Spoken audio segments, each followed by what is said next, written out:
Hello. I'm here. Pretty much just here.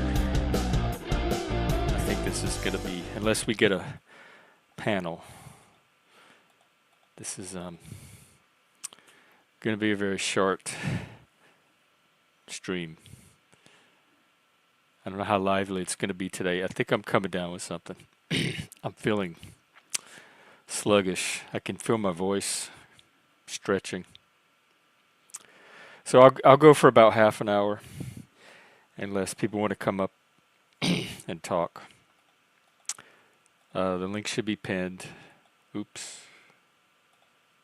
There we go. Okay, let's. Dang, I hope I'm not coming down with something. Let's check on the world. Trump is meeting with Japan's Prime Minister. The racist staffer controversy.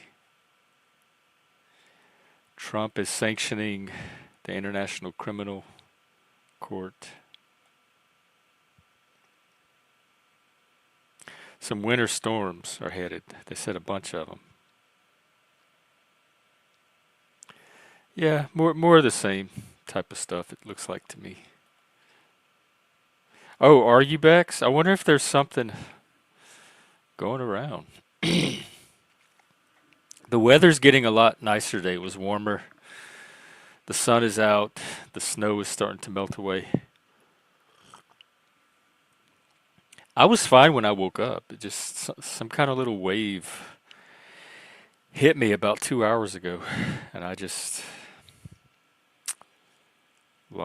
want to go crawl back into bed. So how's everybody doing? What's happening tomorrow? I believe, as far as I know, Joe's going to be here, and we'll do our Nexus thing. I haven't caught up with him in a while. Oh, really? That sucks. It's hard to tell because sometimes you feel little things in your body that feel like they're going to turn into something and they don't. But then sometimes it's the prodrome to an actual cold or flu.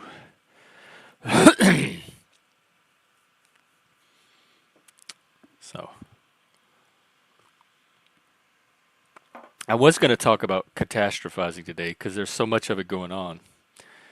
But I had a little AI conversation.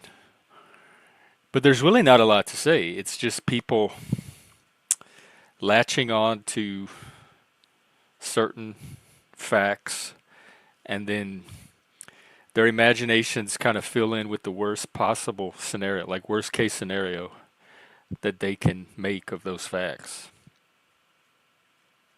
And I don't know if people are addicted to fear or if there's some kind of pleasurable sensation they get from fear. You know how some people like really hot, spicy food, like hot peppers? It gives them an endorphin rush, even though it's painful to the palate.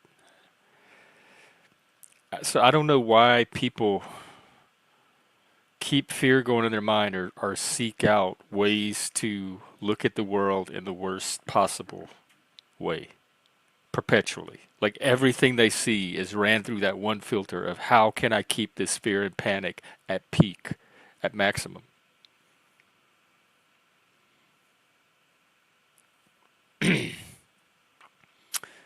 And I don't know if I don't know if the fear comes first and then everything else is just after the fact rationalization and justification for the fear, but they don't seem interested. They seem invested in the fear more than they do in figuring out reality so that they can dissipate some of the fear and align it more with actual threat level.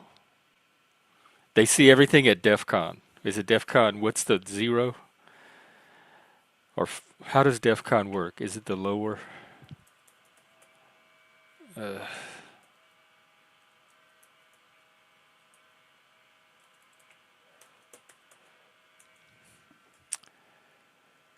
which one's the worst? DEF CON 1 is the worst. So yeah, it's like they see everything at DEF CON 1. If Trump or Elon do one little thing in the news, it's DEF CON 1, DEF CON 1. Oh no, this democracy is crumbling before our eyes. There's an autocratic takeover of government.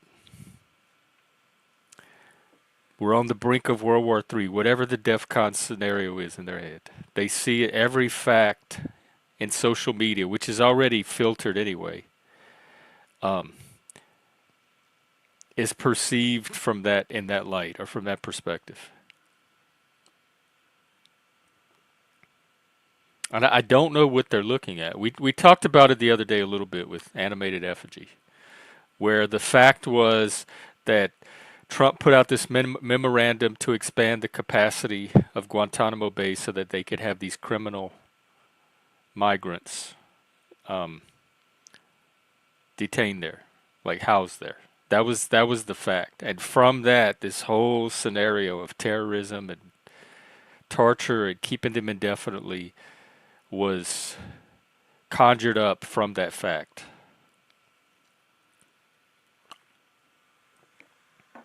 Out of nothing, out of past,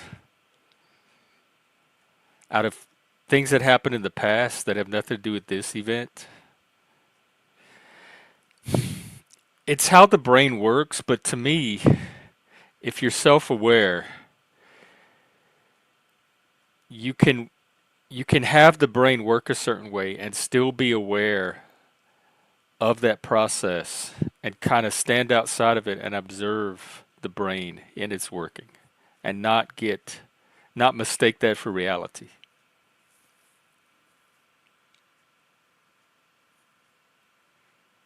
But people that catastrophize, I think, they first of all, it's fight or flight. Their limbic system gets triggered, and then they get locked into flight, or freeze, or some of them add fawn now. Fight, flight, freeze, or fawn. Um, it's the amygdala. The amygdala, I believe, is a part of the brain that kind of sets the how active the the threat response is. And people with PTSD, like myself, we can have a very hyper reactive threat response. So the littlest thing, if it's associated with a past traumatic memory, can set off that response in our brain. But I wonder how much has actually happened to most of these people. Like Donald Trump didn't personally do anything to traumatize these people. It's being done. They're doing it to themselves using their imagination as they consume information from social media. So like the people going to Guantanamo Bay, which are criminal, like I don't understand where does all this sympathy for criminal? These sound like the worst of the worst. I'm not that worried about them going to Guantanamo Bay. I'm really not. It doesn't.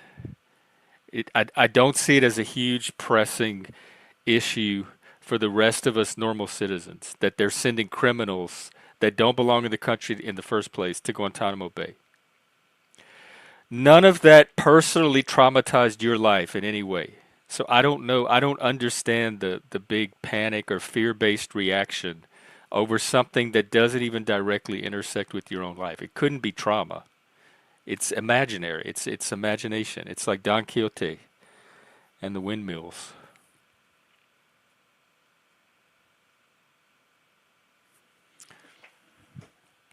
So I guess that's all I have to say about that really. Just trying to the thing I'm trying to most understand is why people would want to stay locked into that state if they had the option to help their brain get into a calmer state that was more aligned with what's actually happening and actual threats to be worried about or not. Why they would choose to be, do they get some kind of group bonding out of it? That's what I'm trying to figure out. Like how the trolls come here and what hate bond from watching certain people and gang stalking them. It forms this little like sense of group bonding through that shared activity. Is the shared activity of being afraid creates some kind of community or bonding benefit that they get out of it? That they would be what's the payoff for it, and what would they be losing if they were to suddenly try to adjust their minds to actual reality? That's the kind of stuff I'm interested in.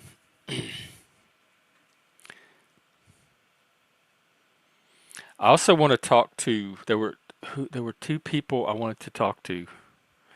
A trans person to find out what they were scared of, and I forgot the other one. There's one other type of person that came up in discussions that I said I had wanted to talk to.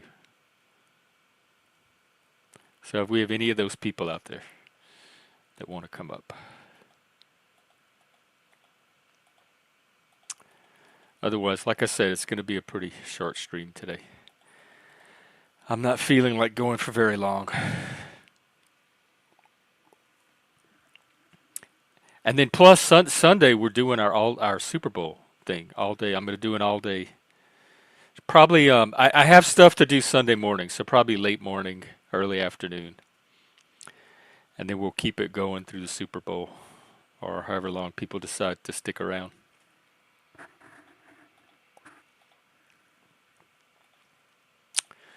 And then Joe and I will be out here tomorrow. So, since I'm not getting a day off this weekend, today would be a good day to take off.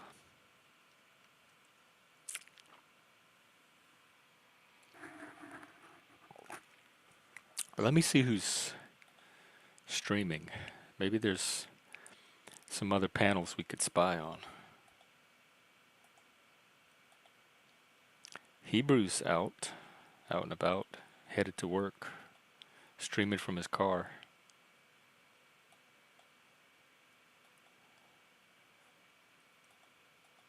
Neurojack.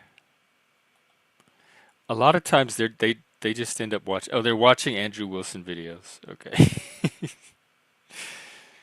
I can do that on my own.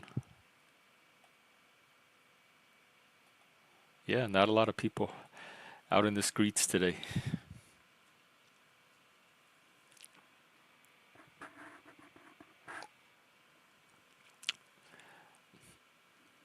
Let me check social media. I doubt I have anything on Twitter. Well, I guess I could show this one little chart. Um, just because it's interesting, or might be interesting to some people. Oh, wait, hang on. We got a birthday. Happy birthday, Shelly. Is birthday still copyrighted? Well, pretend like we're singing happy birthday to you. Well, are you doing anything to celebrate today? I love birthdays. You know, that's the most important holiday in Satanism is your own birthday. Celebrate yourself.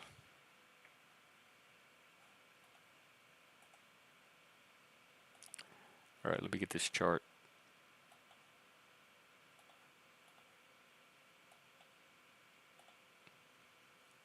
Oh, you have to work today? Well, maybe they'll let you do something fun at work. Okay, this is how many people work for the federal government. From 1940 to now, it's about the same amount of people. It dipped a little bit in the 50s. So this is government bureaucracy. But then look at this. Again, 1940. It made up 7.5% of the workforce in 1940. Look at today. 1.89. So it's the same amount of people. They just make up a much, much, much smaller percentage of the workforce. Look how much it's dropped. So I guess that's the private market. Just that's where most of the jobs shifted toward. Is that how to interpret this chart? Because it seems like the federal numbers stayed steady.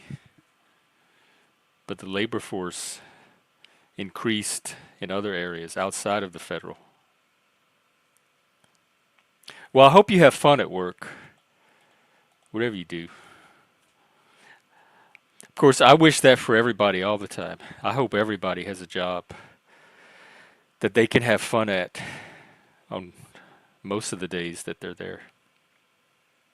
I certainly intend. I hope mine is. I'm kind of, my plan is to go there, focus on my work, get the work done, and go home. Not to clown too much, not to push the envelope, not to notice all the better ways of doing it that I could come up with and why are they doing it this way.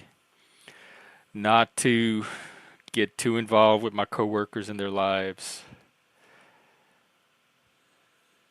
Because the workforce has changed. It's not like it used to be where you could just go and kind of let your hair down and have fun. I want to just work and come home and and create the least potential for consequences. I don't want, for once in my life, I don't want to push anything. I just want to stay in the lines, get my work done, collect a paycheck, and come home and continue to do my YouTube stuff.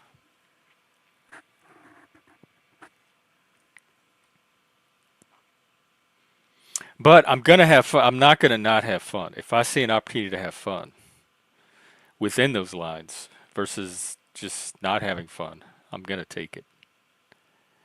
I'm a Cajun. I can't help it. It's genetically bred into us.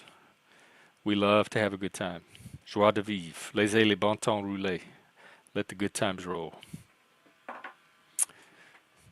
Cajuns are hard workers, but they know how to have a good time while they work. We always find a way to make it fun.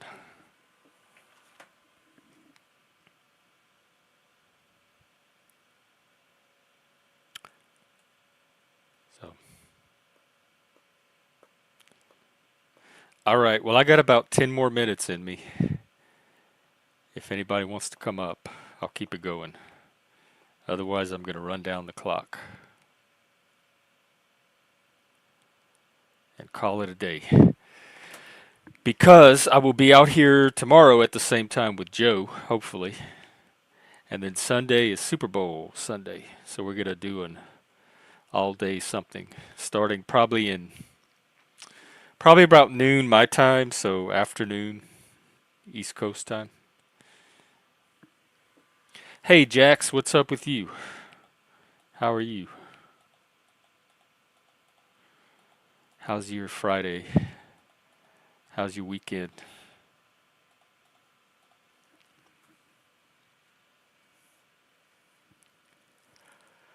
Oh god. I didn't get a lot of sleep last night either. I was up really early. I mean, I went to bed really, really late, like 2 in the morning, and then my body woke up at its usual time, which is very early.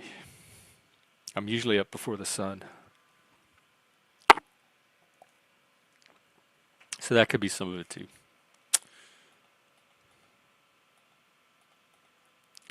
Who knows? Who knows? Who knows? Well, let's see. Oh, Puffy's live. Let's check in on Puffy.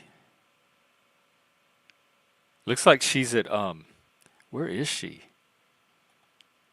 She's like at Costco or a big warehouse store. All I can see is the ceiling.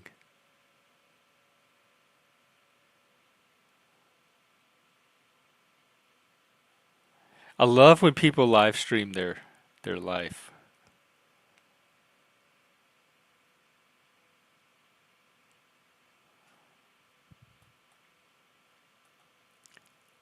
Same all area. What dream is dying? Can you have other dreams, or can you keep this one dream going?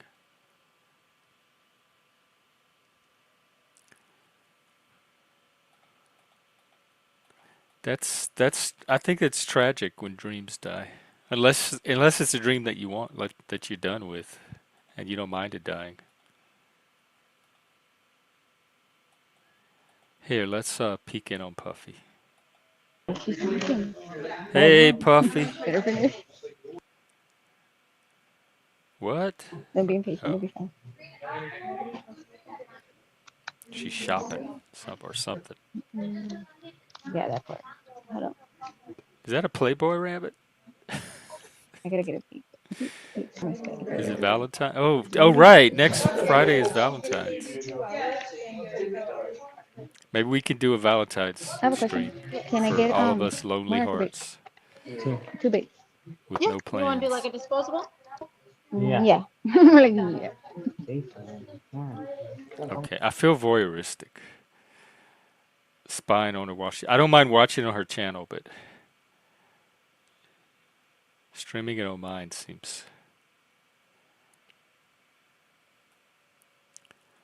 like I'm peeking into a part of her life. I mean, she's putting it on YouTube, so I guess it doesn't matter.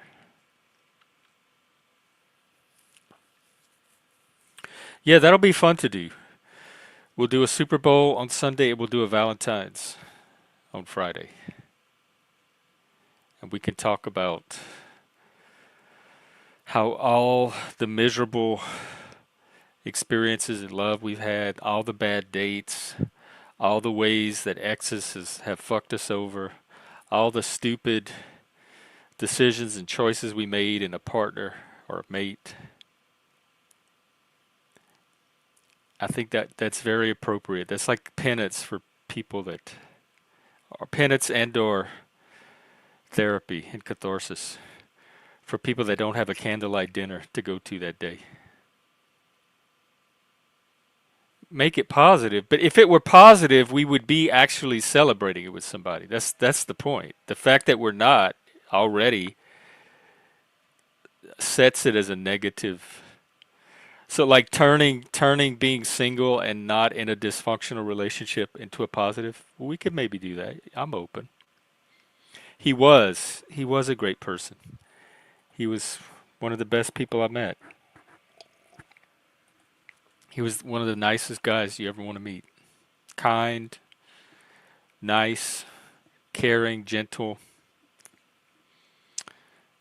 He's one of those rare people.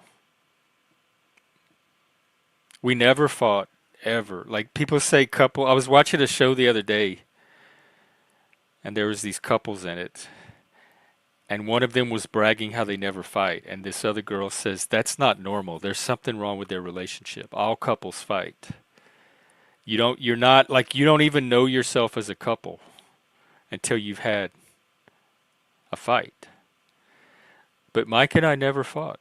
Like neither one of us wanted to. There were plenty of things we could have fought about, but it wasn't worth. We had too good of a thing going. There was no incentive for us to fight. Like I wanted him to be happy, and he wanted me to be happy. And whatever we were fighting about, that's the criteria we used to resolve it. So as long as we resolved it in the direction that made the other person happy, we were happy ourselves. So it kind of neutralized the conflict. We did fight like any relationship. I think for me, it's about 6 months. When you first meet and start living together, there's a 6 month curve where you get to know each other. And we had some rocky moments then, but we were getting adjusted to each other. But once you got over like that 6 month adjustment period, we laid a really good foundation, and we just kept building on it. And we would resolve little things in the moment too, to where they didn't build up. Plus, this was Vegas, and Vegas is like the Paddleverse. It was a crazy place, and Mike was the one person that I knew I could trust and have my back, and I was the one person that he could trust and have his back. So we were very invested in keeping our partnership going because that was such an asset in an environment like Vegas. So it was gold. Like if you had a person like that in a place like Vegas, you were sitting on gold. and there was no way we were going to jeopardize that. So that helped us together too. We faced a lot of adversity together.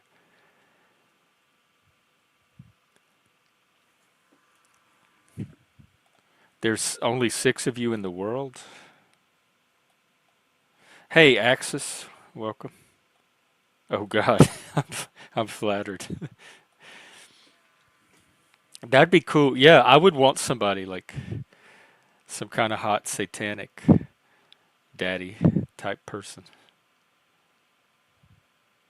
I'm looking for a daddy, but say hot satanic daddy would be a dream. That would be like the daddy of all daddies, an extra bonus daddy. But even if they're just daddy, I would consider them. Because Jax, I think it's all we are our bodies.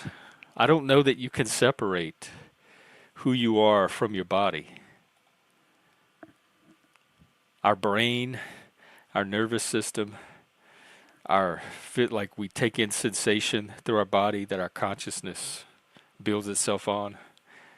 It's I don't know how you get around or escaping being your body. So to me, if you let the body go, there's nothing left. We are embodied. Consciousness is embodied.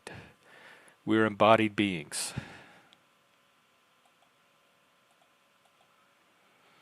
You talking about like memory when you're reviewing your memories? I think of that as memory, and that's constantly changing. And when you add more memories, like as the older you get, as the years go on, and more memories pile up, it kind of shifts all the memories before that in relation to the new memories and like new patterns, or they get classified differently, or you start putting them into different patterns. And so the memories are always the memories themselves don't change, although you remember them differently each time. Like there's not just one objective way to remember. Every time you remember something, it's colored a little differently each time. And sometimes you misremember slight details or facts. So memory is part imagination or myth, you could say. And but there's still like the basic details of the memory are still there. Like I remember things from my childhood and I could talk to my siblings and they would more or less remember those same things. So there's some kind of baseline which you could call objectivity or like certain facts that the memories are built around. But then each time you remember them, your mind pictures them slightly differently. And then the other memories it connects it to can be different. Sometimes like it's like a chain of memories, and sometimes my memories connect in one kind of chain, and then sometimes different memories will form a different type of chain. And then I use music a lot because I listen to a lot of music, and so I have a whole list of all the music and what time period of my life it came from, and I can use music to kind of help take me back to any particular time period. And then I can remember the music I was listening to in that time, and that helps to hold huge clusters of memory together, like entire stages of my life. I remember like freshman year in high school, I can remember all the songs and albums that made up freshman year in high school. So there's a lot of memories encoded in that when I replay the music. And then I remember like when I was in my 20s, what I was doing then in the music.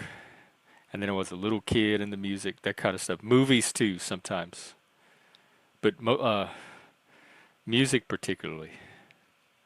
So a lot of my memories are coordinated with music, and then I can use the music to explore the memories deeper, in more detail.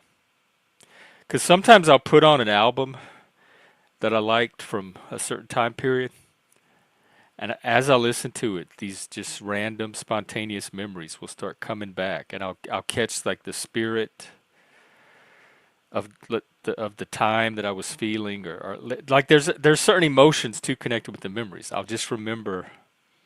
Sometimes it's real subtle. It's like a vague fragrance.